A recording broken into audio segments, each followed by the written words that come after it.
Look up the word crazy in the dictionary and you might just find an asterisk beside the definition that says, listen to the Suebiquitous podcast featuring Sue Duffield and you'll find out what crazy means. Sue's travelogue journey of unfiltered stories, impossible miracles, and faith-filled fun will be revisited right here. So buckle up and let's get going with this humorous travelogue of an unfiltered saint, Suebiquitous. Well, we're back again. It's episode number 23, and let me just go back one episode to the bugology, the one before, the one prior to number 23, which was number 22. Oh, my word. Did I get letters? Did I get calls? Did I get comments and texts from that one? All in agreement that we just don't like this stink bug thing. It was so, I don't know why it happened, but I must have touched a nerve somewhere along the line, and it was so much fun. But I did say something, and here's how you know your listeners are smarter than you.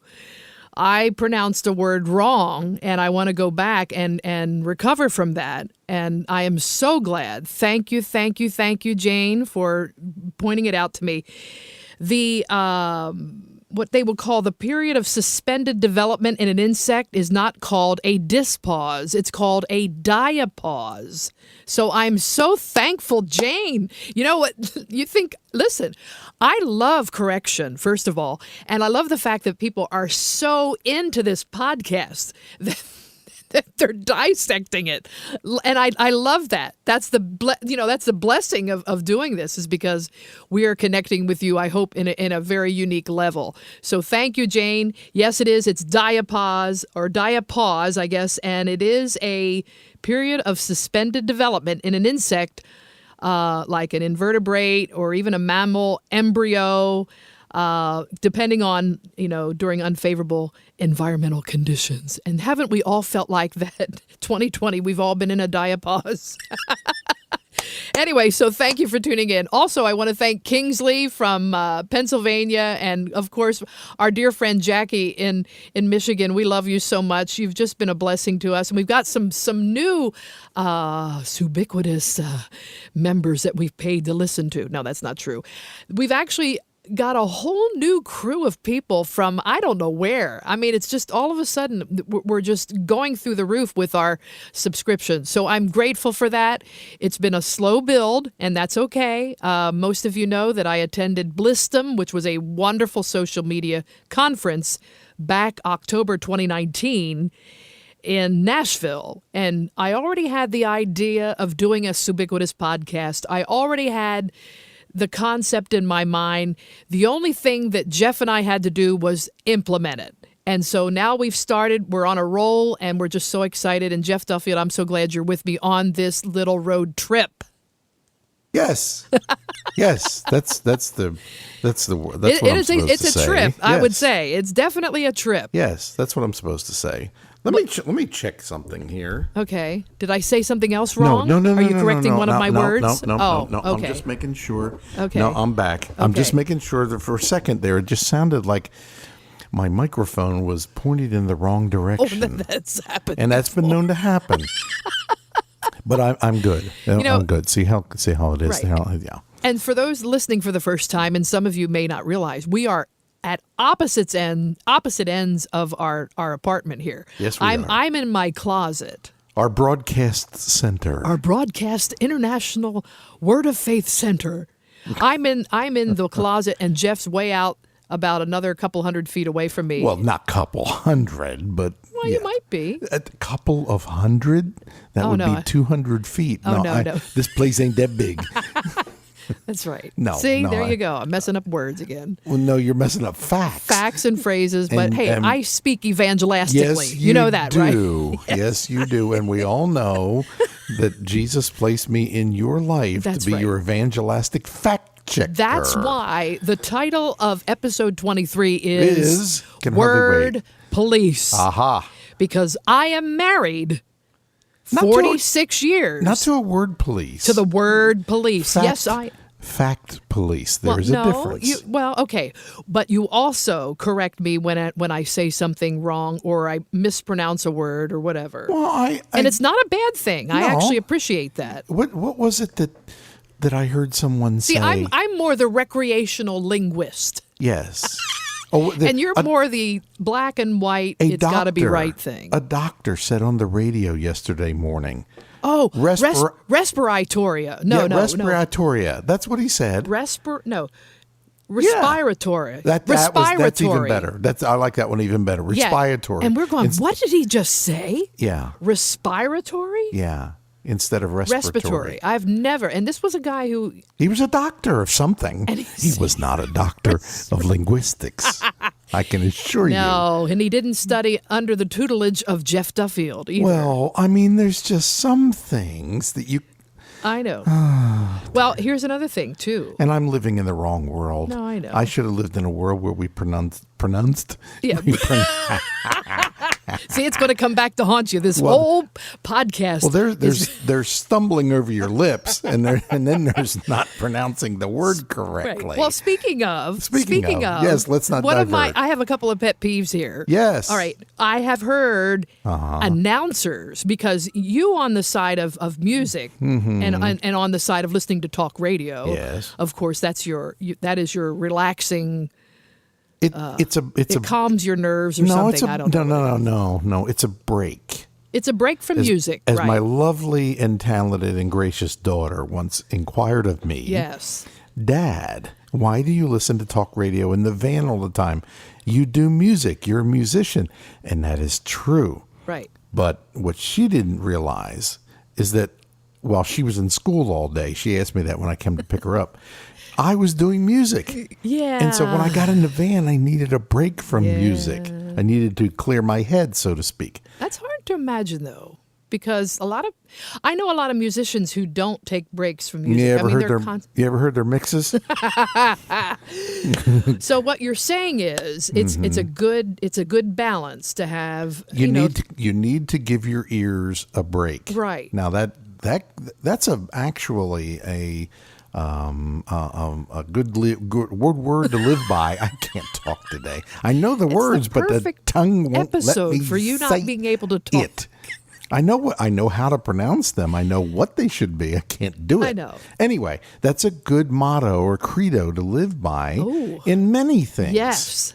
You should take a break and give yourself a break from television, social media. I know. Newspapers. Well, you should give yourself a break. We should. And I do give most people a break, but what I don't like and what I have a real hard time with, because being in radio and then also recording for years and being the voice of Amtrak and all that kind of stuff, going back and doing commercials, there's little room between, you can go back and you can correct yourself like I did with dispause versus diapause, okay? Well, why can't announcers get this one word right? Well... And I've heard it over and over, and this is the word. You ready? Go for it. They say pronunciate. Who says that? Oh, I heard it the other day. Oh. On a local TV station here. Well, no. See, you're stepping into a pet peeve of mine. Oh, I know. Well, I don't want to go too far into it. And I won't. But it's just, we've had a definite dumbing down. Read your online newspaper copy, and we have a dumbing down of pronunciations. Proofreading is a lost art. And proof speaking ain't too hot either. Right. So, but I mean, when she said, I don't know if I pronunciated the word correctly. I had almost called the station and said, "Can I talk to your on-air personality?" That hurts. She didn't know if she pronunciated the word right. Yeah, I could help her with that. She didn't. No. Spoiler alert. Well, and then there's another thing too. See, I go as far back as Lewis Carroll. Lewis Carroll one of the early crazy, kind of what would you call him? Oh, he had just this funny way of speaking. I don't think I'm familiar with that gentleman. Lewis Carroll was a linguist specialist in comedy. Okay. Back way hundreds of years ago. Okay. And so I translated that over into my Theodore Geisel days, otherwise known as Dr. Seuss. Oh, my. See, I didn't know who Theodore Geisel was. You didn't until today? No. Oh, yeah. No, until you told me many years ago. You shared that information with me. I never knew that. Brilliant man who never had children. Never had children. Well, he got them. But Whether or not let me tell you. You know, and I meant it. When I say he got them, he understood them. He understood them. And you know what he actually said in a biography? That he really didn't like to be around kids. Yet he wrote some of the best kids books in the world. Well, okay, but let's just analyze that for just a second. All a right, cat that draws books, Yeah. with weird characters with big hats and all. Yeah. Anyway, go Okay, ahead. here's another one of my bugaboos. Remember? Are we getting back to words here again? No, we're not going to go bugology, but it's a bugaboo about words. Okay. I worked for a small little radio station that for some reason we used to announce. Oh, you had the owner is now long gone. Yeah, he's gone. So he does. He's living on the West Coast. No, that's what I mean. He's not. I mean, this podcast Wonderful obviously man. could go there. Wonderful man, Al Campagnone. I really did like him a lot. And I really he did. was one of the last of the professional. Oh, he could do the newsmen. news, and you felt like you were translated. Yeah, he back was as to good the as 60s anything. and 70s. It was he was great. as good as anything as in Philadelphia, which in those days was a major number 5. Well, he worked for size WCAU market. in Philadelphia for he years. was good. That's where he did his internship. But you had a couple of other ones. Yeah, well, listen. Yeah. I was given the privilege of reading the funeral announcements. Mm-hmm. And every time I would get the funeral announcement from some of the local funeral homes, they would always say the word interment instead of internment. They'd leave the N out. Or internment instead of interment. There's a huge difference between those two words. Yeah. Okay. Well, first of all, I don't think there is a word called interment. Yes, there is. Okay. Interment is the burial of a corpse in a grave or tomb. Okay. All right? Right. Internment is the state of being confined as a prisoner, especially for political or military reasons. Oh. Okay. Which is the one the burying? The one with the N? No, the one without the N is interment. Well, then a lot of people miss that up. I see that all the time in obits. Yes, it's easy to do. Well, yeah. But you listen, if I you learned die... something new today. I thought intern No, meant. nay. I did not know that the correct is interment. Let's look it up. Get on your phone and look it up right now so that we know that I got... Well, I want to make sure that I'm right. Oh, now you start that. Well, okay. But we may there have is to start this podcast over. One little letter can make a huge difference. Oh, yeah. So let's just say, Mr. Joe Black dies, and his internment is going to be he's going to be confined as a prisoner, especially for political or military reasons. You are correct, dictionary breath. This is what I'm saying. Interment. Interment. T-E-R, no N. Right. The that act is or ritual of interring or burying. Right. Ooh. Now, look up internment with the N in it. Gonna do it right now. Okay, please do, because I don't want to have to go back next week and say I have to recall what I said. That's for sure. Last week. Intern. But see the difference? But it used to bug me. Yeah. That's a big difference. So depending on what proofreader gave me the script from the funeral home, internment. I would get either or. People. Yeah, I don't want to imprison people after they die. No. No, so I wanted to say that would get stinky. It would. Commonly in large groups without charges or intent to file charges. See? And I knew that. Wow. I knew that even back in 1990. I learned something new today. I am so, let me tell you something. When it has to do with word police things, this is a big day. Because it's very, very, very infrequent that I teach you something in the word linguistic category. In the word linguistic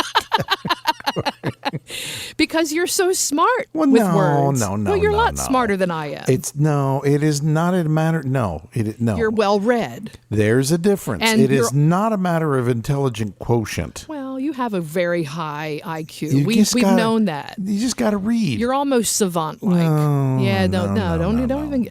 So let me tell you, there's also a big, big difference with one letter when you're Makes all the difference. Well, when you're a pastor of a church and you're giving a wonderful display on PowerPoint, there's a big difference between public and pubic. Yes, there is.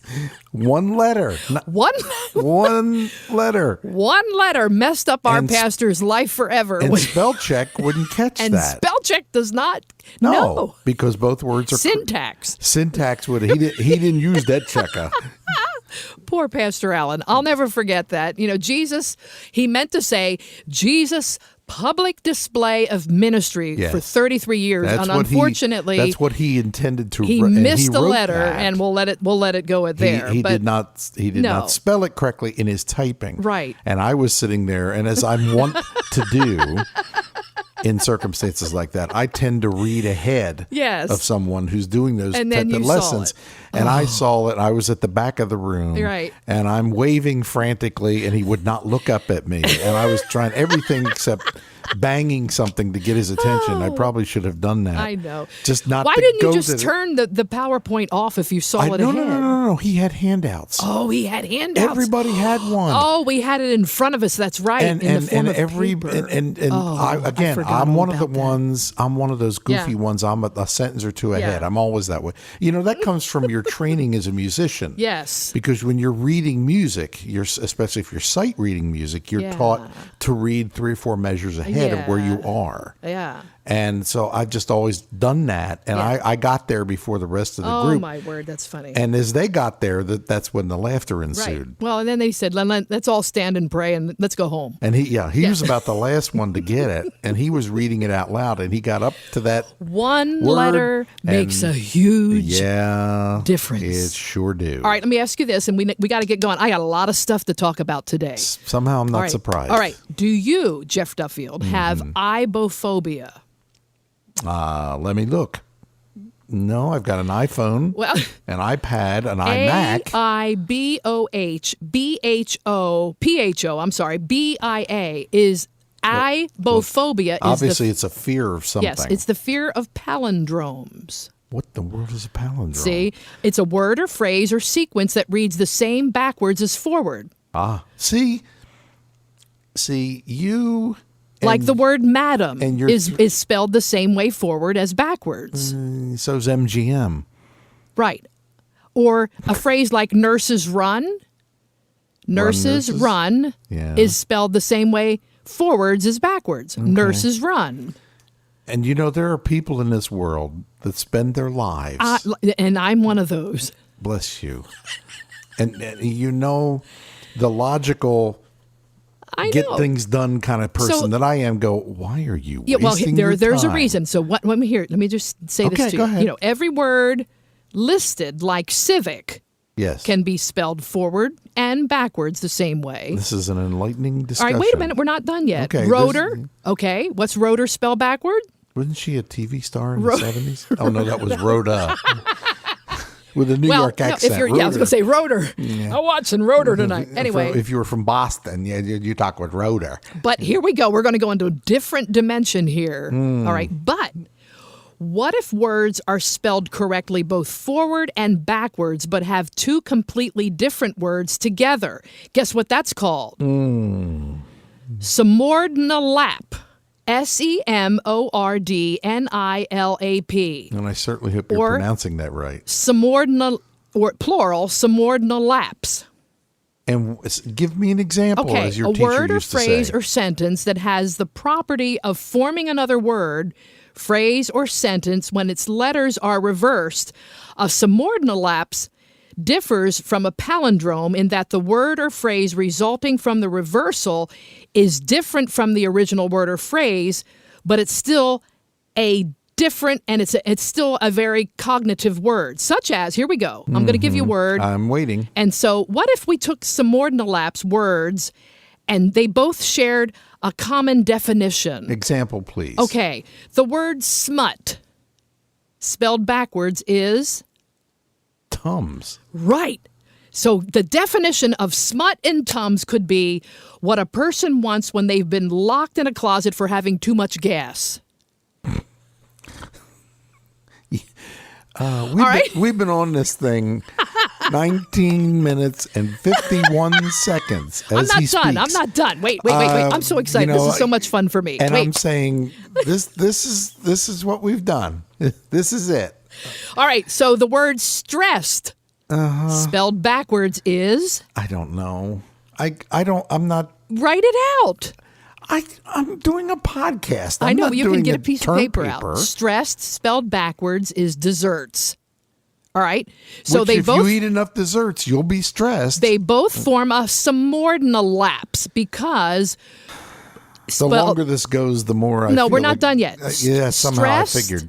Listen, stressed and desserts are within the one word, and they share a common definition. It's that anxious feeling as you trotted backwards, forgetting that you walked right by the chocolate cake. Okay. And now help me. Wait a minute. No. I'm not done yet. No, because before we go further into this hole, let me just as where teachers are fond of saying, Yes. now that we've given a definition, Yes. and now that we've given an example. I'm not ready. I have many more examples. I'm sure. Yeah, you said you were doing prep work All right, on this. I listen. should have known. Listen. Now let me ask my question. Okay. Then you can go on with your examples. What's our practical application? Wait till we get to the end. All right. Now, the word Leon, spelled backwards, is...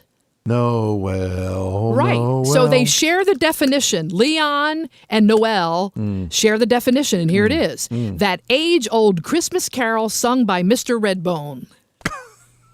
Mr. Redbone.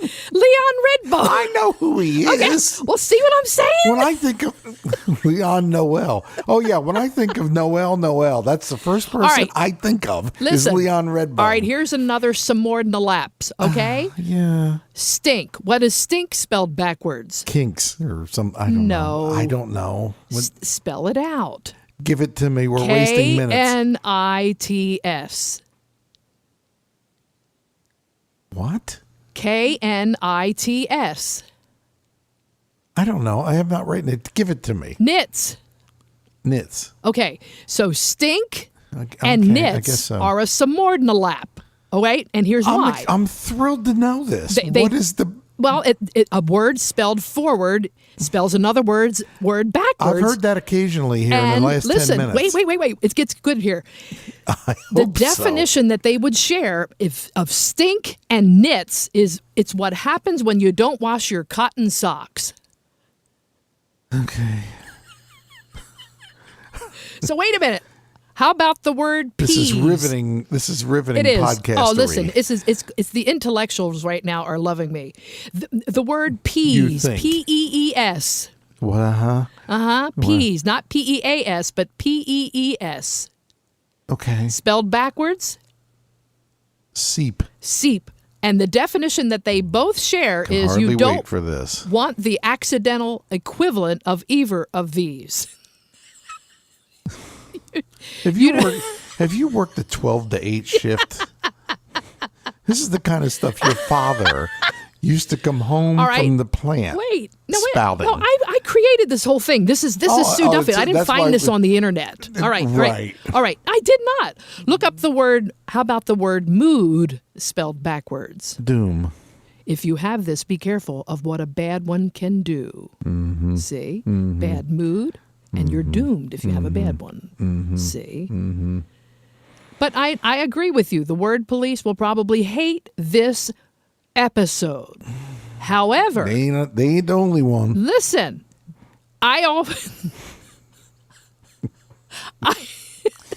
did you know that the Bible is filled with all kinds of palindromes? I was sitting here saying to myself, "Dear Lord, let this be an application." Well, to it the is. Christian It's really life. cool. Well, now, listen. Eve is a palindrome. Okay. Okay. Yes. Ada is a palindrome. 2 obvious ones. Anna is a palindrome. Another one. Abba is a palindrome. One more. Gog is a palindrome. Yes. And Nun, N-U-N, is a palindrome. And the nuns are going to be coming for you later today when they hear this podcast. And here's another crazy thing. Mm-hmm.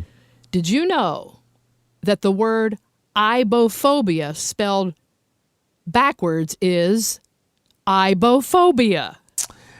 I mean, this is good stuff, Jeff. Yeah. You have to go a long way to get quality entertainment like this. At least down the end of the street. Yeah. Yeah. Oh, my word. This is making my week. And I'm sitting here saying to myself the things I need to do. And I'm sitting here listening to a discussion of aibohphobia. This is so good. It's so good.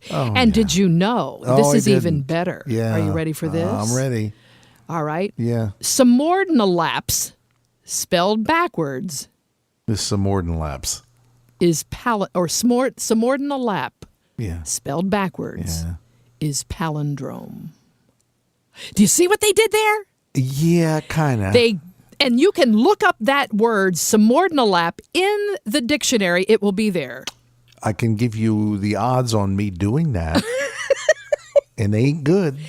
Semordlinap is a word that spells the same way, one way, but then when reversed, it shows another word. Now, what are the odds? What are the odds? That a word like that would flip around and do that, and that's why they call it that. That's what true. What are the odds? Well, see, that's what I'm saying. I mean, it could have been go Theodore Geisel figure. that created that. Go figure. So the word slip up, yeah. SLIPUP, spelled backwards, is pupils. Wow. And they share a common definition. Do they? It's a condition that comes from going to an optometrist rather than an ophthalmologist. What? Slip up! Pupils. All right, whatever. You're not getting it. See, this is what happens when you have You're drifting. left brains. Yeah, that's what. Yeah, left yeah. brains don't get some cognitive humor. Yeah, I mean, you read Mad call that- Magazine your whole life. That's sarcasm. That's not cognitive. Whatever cognitive humor is. Oh my word! But Oh, here's my. what happens though. Yeah. okay? Yeah. You could actually teach young children, all right, little babies, little kids, and we talked about the Sunday school thing. We could actually teach a story from the Bible in palindromes. Because what happens is kids will remember things like that. The only proper name in the New Testament, you could tell them, hey, what is the only proper name in the New Testament that's a palindrome? And the answer is Anna. It's a woman's name, Okay. one associated with baby Jesus in the temple, the prophetess who prophesied when the 40-day-old baby Jesus was brought to the temple. And so when you're telling this story, telling a child how they could remember that story, let's spell her name out, A-N-N-A. And let's talk about it. Oh, we can reverse her name. Either way, she is spelled the same way. Her name is spelled the same way. And if you want your readers to remember her name, and I believe God really wants us to remember her name specifically, I believe, as a godly example to us, and then pointing out that her name is a palindrome in Greek and English, and it locks it in. And I'm telling you, for a child like me who is very visual and very creative, that has helped me time and time again to remember people's names even. Riveting. It's riveting conversation. Yes. It's a riveting podcast episode. Yes. Because we are just that offbeat. Yeah. Well, again, I say, what's this wee stuff? Well, and here's when I want to show you something. Okay. This is what Jesus does to us, and this is what the blessing of the Holy Spirit can do to someone who has walked the wrong way for years and then suddenly turns around. What happens? We turn it around, right? Yes. It's like we're walking this way, and the next thing we know, 180 degrees, we're walking the other way. That's also known as repentance. Repentance is a wonderful word. Now, if we spell repentance No, backwards, we're not going to go there. But I am going to give you the word evil. If you've walked evil in your life. I want to know the palindromes of my words. No, the word evil. Okay. Think about it. What is it? Dr. Evil? No. Oh, okay. It's live. So you've walked Yeah. in evil ways, and you suddenly make a 180-degree turn, and now you know how to live. Yes. Doesn't that preach? Oh, yeah. I think that preaches, man. I think we're about out of time. You're right. We are. We're always out of time. Before you know it, a podcast episode like this goes so fast, you can't remember where you are. But here's the cool thing. I am so graciously thankful for those of you that listen each week. Thank you for tuning into the Suebiquitous podcast, episode number 23. The word police. By far, palindromes and semordlinaps, whatever it might be, let me just say to you, if you are walking in an evil way, you can turn around on 180 degrees and turn your life around and really live. We'll see you next week. Thank you so much for getting on SueDuffield.com, and you'll find all different ways that you can tune in into many different social media platforms on Instagram as well as Twitter, and also our Facebook pages. We do a Thursday night concert called Couch to Kitchen Concerts every Thursday night on Facebook Live and YouTube. All that to say, though, we thank you most of all for your giving and for your blessing in our life. Stay tuned next week for episode 24. We'll see you later. Have a great day, and watch out for those semordlinaps.